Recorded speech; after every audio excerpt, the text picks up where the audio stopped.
channel is packed with frugal living tips, but today I'm gonna focus on these 5. If we haven't met yet, welcome. My name is Kate. I live a very frugal life, and I am also a minimalism enthusiast. So if you like talking about saving money, budgeting, living the frugal life, sprinkled in with some minimalism, basically, if you want to live happily below your means, hit subscribe so you never miss a video. And now, let's get into it.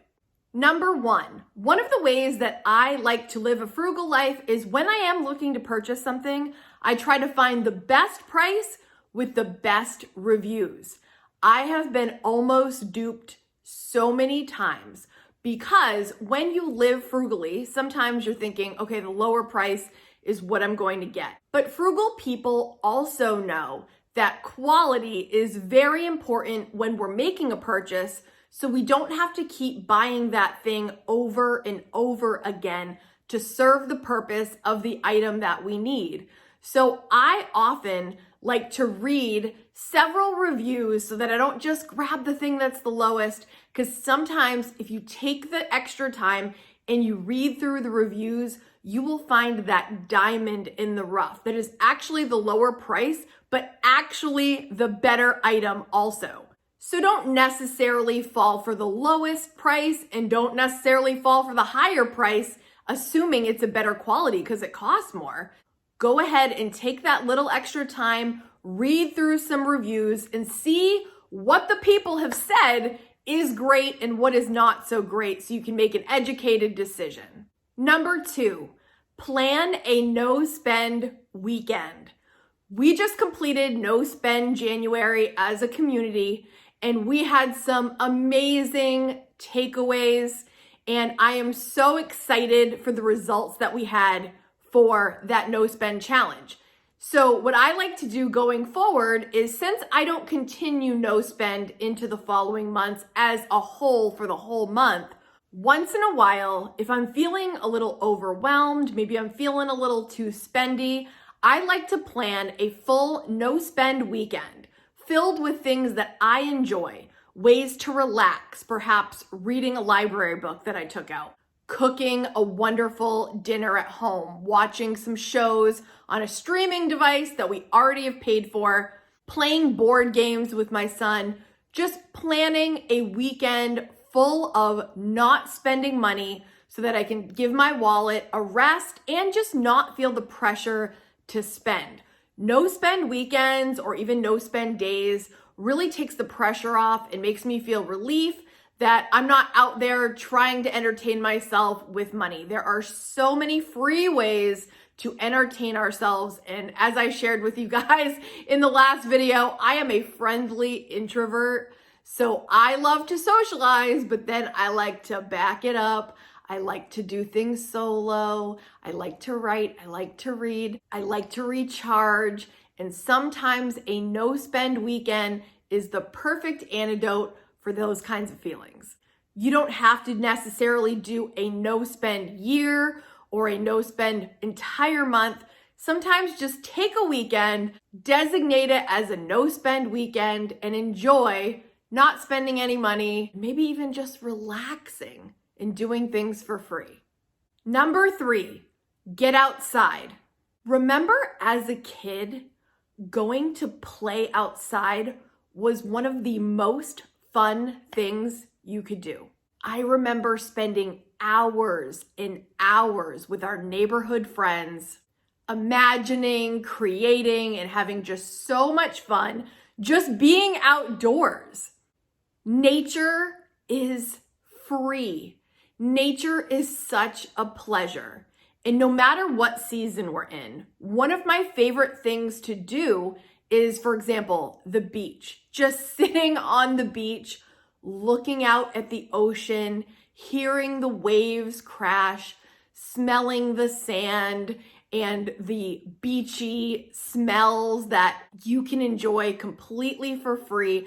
That feeling of sitting in the sand and feeling so small in such a big world. What a wonderful feeling, right? Even now with winter, it is a winter wonderland out there.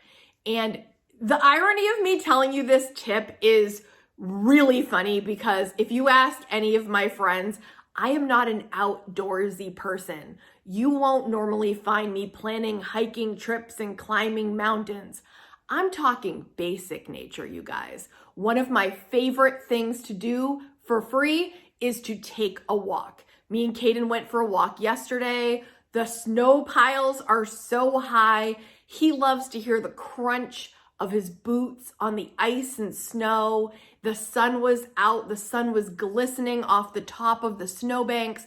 It was positively beautiful. And I just find that this is such a free pleasure that I want to try to remember to do it more. I live in the state of Maine. It is freezing right now, but even going for that winter walk felt amazing. In the fall, I love going for walks in my hoodie. In the spring, a light jacket. Oh my goodness. Nature, the pure joys of nature are completely free.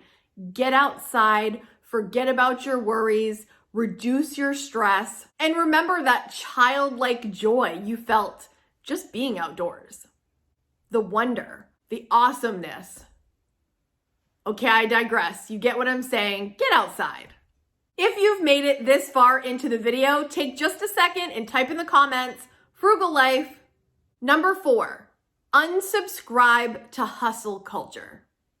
I have gotten sucked into this time and time again because with all the social media influencing and all the pressure to make a lot of money and people being seen as a failure if they don't bring in a certain amount of money, I have fell victim to this and I am officially rebelling against this concept. I truly see the power of not hustling all the time, taking pleasure in being relaxed, and to really contribute to a positive state of mental health is truly, truly priceless.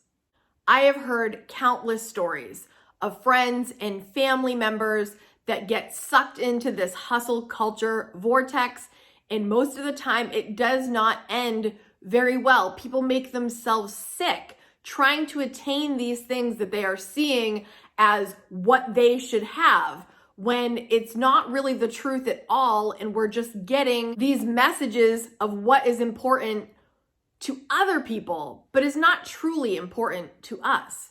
We have to earn money. We have to cover the basics. We have to learn to make sure we have a roof over our head, food in our bellies, transportation to get where we need to go, clothes on our body. Of course, we need the basic things. But beyond the basics, you have to choose what truly makes you happy, and you have to remember who you are and what you value. Unsubscribe to hustle culture and make your own rules. Right, Kiki? Mwah. Number 5, be ruthless about what you say yes to. In the book Essentialism, Greg McKeown talks about how non-essentialists think that everything is important and they want to do it all. In order for things to get done, things need to be added. But essentialists only make time for the vital few. Essentialists know that the solution is not to add, but for things to be taken away. If you haven't read Essentialism yet, I'll leave that link down in the description. I really, really enjoyed it.